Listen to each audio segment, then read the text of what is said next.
Sitwasyon karon sa atong commuters nga every morning o every afternoon daghan gyud kayo gihapon og mga stranded uban maaptan nag-ulan.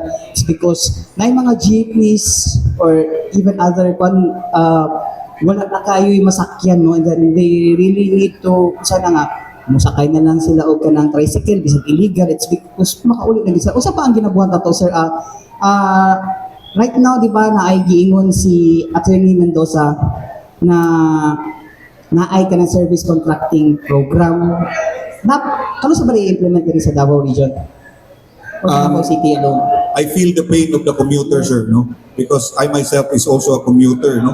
Ang nahitabo man lang gud karon, sir, because of the situation na pagtaas sa presyo sa lana, daghan ang mga halimbawa magitang apektado gid atong transport sector. So daghan ang mga kaigsuonan natong mga drivers o operators nga di lang sa cooperate. Yes, sir. No? Sakit sa ilang lughan nga dili makaserbisyo sa riding public, sir, but then they have no choice. Ganiha lang, na ako'y na istorya taga-Astorga na sa opisina, ingwit siya, sir, wa na gid may income, sir, parta na yung paita. Eh, wa na gid niya, napag yung mga kompetensya nga mga lahi nga denominasyon ba.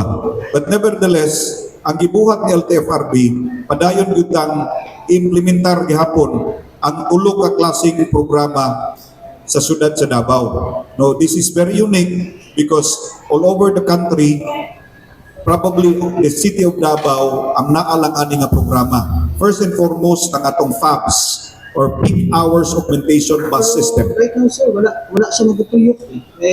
Mapansin ko na kay early commuter food ko. Thank you for letting me know, sir, because we will remind our operators, no? We will remind our operators of their obligation.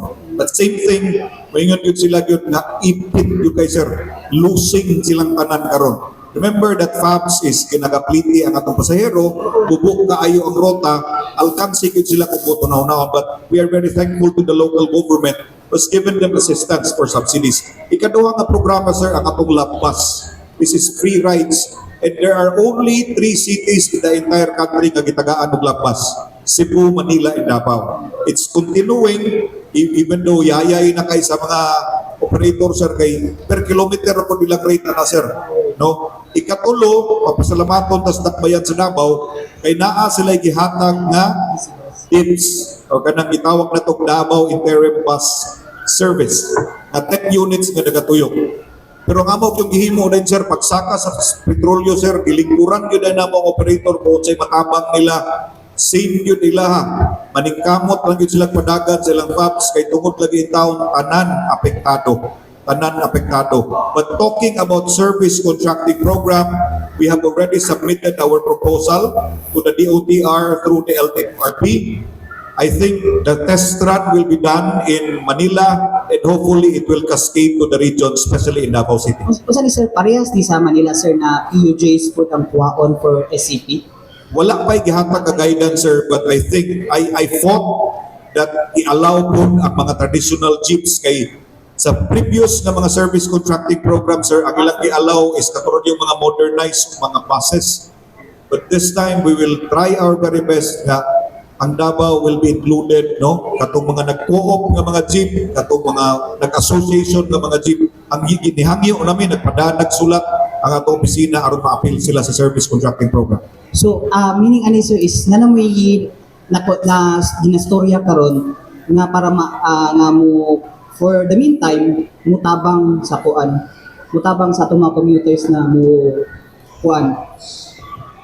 ma-easing sitwasyon. Ang atong ginabuhat ron, sir, ina-intensify lang nato ning atong existing nga mga programa. I know nga kulang.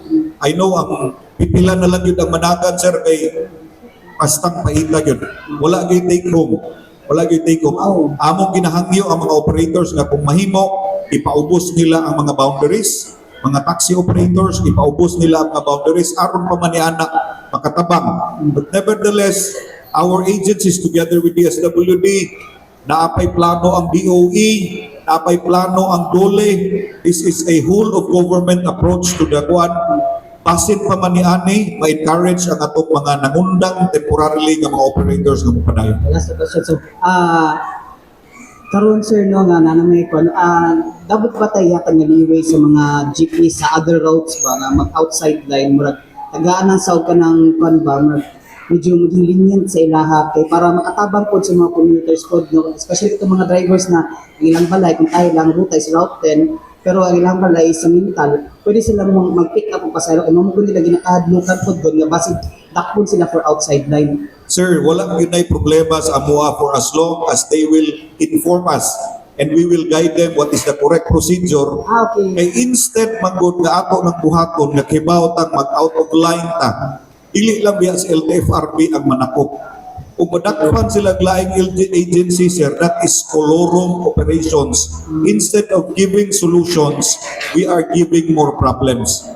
Sir, kung naa kay mga kaila, naaman ito mga kaigsunang media karon, let them come to our office so that we can discuss solutions and we can find solutions na makasulbad sa ilang problema.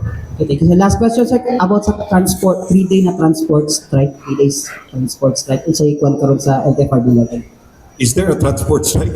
Wala yun. We haven't. We are very lucky in the city of Davao, probably because of our relationship to our transport sector.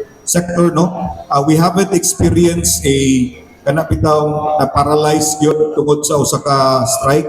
So thankful me sa tanang mga kaubanan nato sa transport sector for prioritizing the needs of our commuters.